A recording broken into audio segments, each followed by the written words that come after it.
September 1987, Goiânia, Brazil. In the vibrant heart of the city, while life moved to the rhythmic pulse of the morning sun, a silent predator had been waiting for 2 years inside the hollowed-out carcass of an abandoned medical clinic. This was the Goiânia Institute of Radiotherapy, a place once built for healing, now reduced to a graveyard of shattered glass, rusted gurneys, and forgotten technology.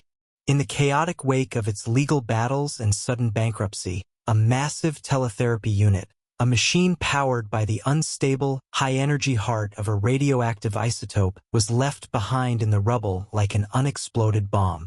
To the lawyers, bureaucrats, and distant owners, it was merely an item on a spreadsheet, a forgotten administrative error lost in a sea of paperwork. But to the immutable laws of physics, it was a ticking nuclear clock, waiting for the precise moment of human ignorance to pry open the gates of hell. The tragedy began not with a roar or a flash of light, but with the rhythmic, agonizing clatter of a rickety wooden cart. 2 young men, Roberto and Wagner, driven by the desperate, hollow hunger of poverty, broke into the ruins of the clinic. They weren't looking for scientific discovery or historical artifacts. They were looking for survival in the form of scrap metal. To them, the massive, hundreds of pounds lead cylinder they found inside the belly of the machine was the ultimate jackpot, a heavy treasure of raw lead that could feed their families for a month. They sweated and strained for hours in the stifling heat, prying the heavy lead canister from its steel cradle with nothing but hammers, screwdrivers, and sheer physical force.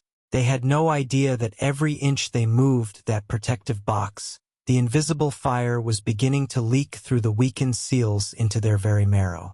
They dragged the demon home, unaware that the air around them was now ionizing, vibrating with a lethal energy that would soon begin to dissolve their skin at a molecular level.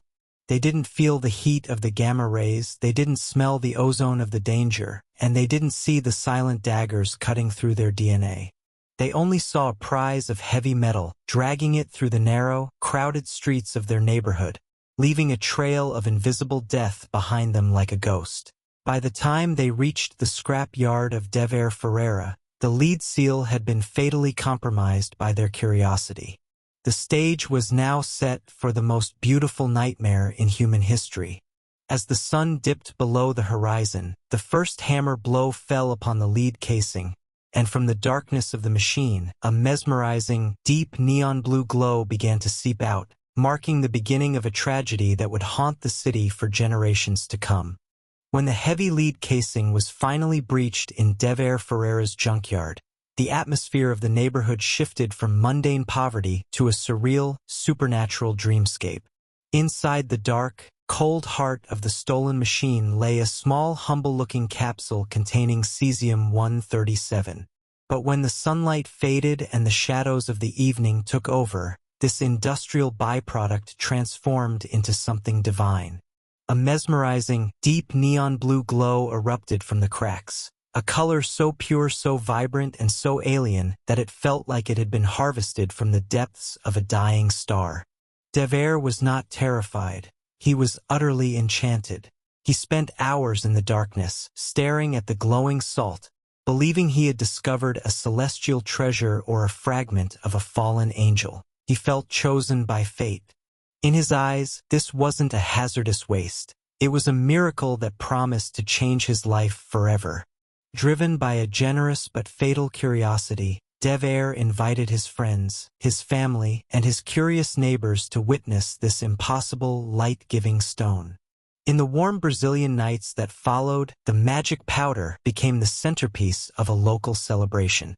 People marveled at the dust that glowed with an eerie intensity yet felt cool to the touch.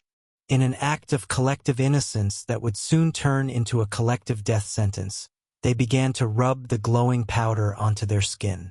They painted glowing crosses on their foreheads and vibrant stripes on their arms, laughing as they transformed themselves into luminous silhouettes in the dark. They were unknowingly painting themselves with liquid fire. The most tragic chapter of this radiant carnival took place at the family dinner table. Dever's 6-year-old niece, Leda das Neves Ferreira, was perhaps the most enchanted of all. To her innocent eyes, the sparkling blue grains were nothing more than fairy glitter, a magical gift from her uncle. She sat at the kitchen table, her small, nimble hands glowing with the brilliance of the cesium-137 she had been playing with all afternoon. As she reached for a piece of bread and took a bite of her sandwich, she unknowingly transferred the glowing death directly into her digestive system. The invisible fire was no longer just a surface irritation. It was now vibrating within her vital organs, shredding her cellular structure from the inside out. At a molecular level, the high-energy gamma rays were systematically snapping her DNA strands like brittle dry twigs. The community continued to dance and marvel at the blue light, unaware that the air they breathed and the very ground they stood upon were now saturated with a silent, invisible poison. The debt of their curiosity was being recorded by the cold, indifferent laws of nuclear physics, and nature's collection agency was already preparing to arrive with a vengeance that no one in Goiânia was prepared to face. The beautiful blue glow was not a blessing from the heavens. It was the signature of a reaper that had finally found its harvest. The honeymoon with the beautiful blue light ended abruptly as the first symptoms of radiation sickness began to tear through the neighborhood like a violent, invisible plague. Within days, the laughter of the carnival was replaced by the sounds of agonizing sickness. People who had been dancing in the glow were now collapsing in their homes, their bodies racked by uncontrollable vomiting and internal hemorrhaging. Their skin, once painted with magic powder, began to blister and turn a necrotic black, as if they were being burned by a fire that had no flames. Amidst this unfolding nightmare, De Vere's wife, Maria Gabriella, became the tragic hero of the story. While everyone else was paralyzed by confusion, she possessed a chilling intuition that their celestial treasure was actually a demonic curse. Despite feeling the poison melting her own strength, Maria did the unthinkable. She placed the heavy, glowing lead capsule into a simple plastic bag and boarded a crowded public bus. For 20 agonizing minutes, she sat among unsuspecting commuters, carrying enough radiation to contaminate an entire city block, all in a desperate bid to seek answers. When she finally arrived at a local tropical medicine clinic and handed the bag to the doctors, the reality of the situation shattered the peace of the city. A medical physicist was called in with a Geiger counter, expecting a minor spill. Instead, the moment he stepped into the room, his device didn't just beep, it screamed. The needle buried itself in the red zone instantly, vibrating with a frequency that signaled a catastrophic nuclear event. Panic, colder and sharper than the blue glow, instantly gripped the authorities. The local soccer stadium, once a place of joy and sport, was overnight transformed into a massive, dystopian screening camp.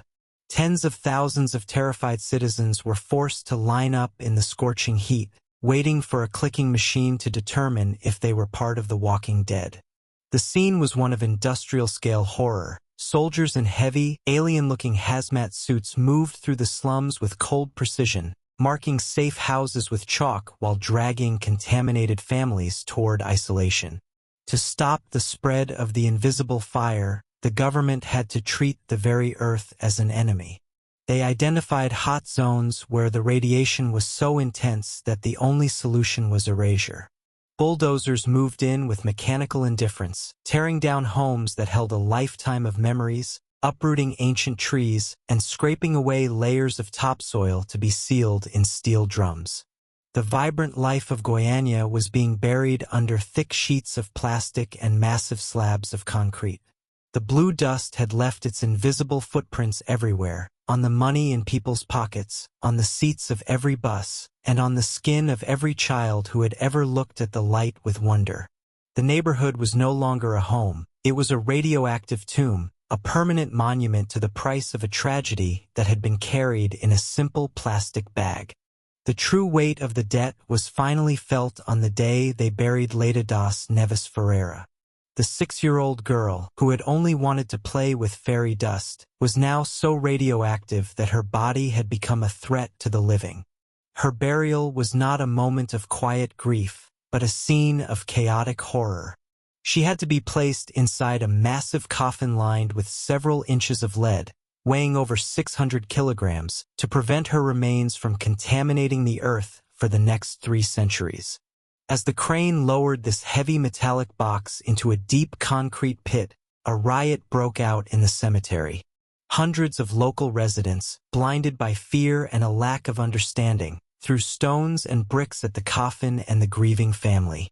They weren't throwing stones at the dead. They were trying to stone away a curse they couldn't see, terrified that the little girl's body would poison their groundwater forever.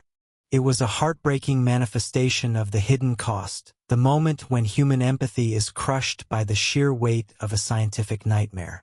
Maria Gabriella, the woman who had carried the demon on the bus to save her city, soon followed Leda into the earth, her body also claimed by the internal fire she had tried to extinguish.